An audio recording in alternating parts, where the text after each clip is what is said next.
how do you approach team collaboration? Because in a startup environment, the roles usually overlap, right? And there's no correct definition that, okay, you are the content team, you will do only the content. So how do you approach the team to collaborate, and how do you do that?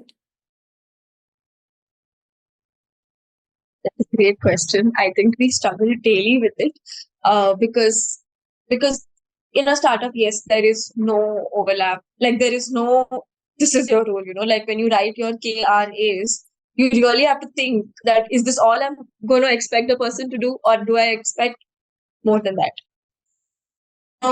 I think the core basis of everything in a startup relies on the kind of culture that you build, right? The person working with you wants to work with you. It should not be that they're just working for the sake of working. So I was very blessed to have such kind of people from the time I started, because whoever was the kind who was not ready to put in for the purpose eventually just went out, because somebody else was trying to be better and better and better till that person like fades out. So now the kind of team that we have are the people who have stayed for this long, which means they know that this is how a startup works. Like we don't have to explain or build anything or like change their mindset, because those are the only people who eventually end up staying. Other people will have their own reasons to move out, and that's very good for a startup, mainly because then you only have the people who really want to be here, right? They don't have 10 excuses to not do something. So there are a lot of overlapping roles. So today, our chief operating officer, who's basically working from Dubai, she's doing a lot more than what she's expected to do. Similarly, we have our head of content.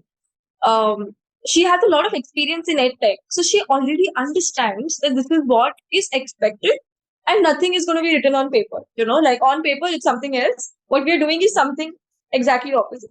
So they have taught me how it works, and because they have had the experience to work in their own fields, I've realized what is needed to run an edtech company. So I was never a part of an edtech company, or I've never really worked for an edtech company, but I know the kind of failures that can happen because they have told me about it.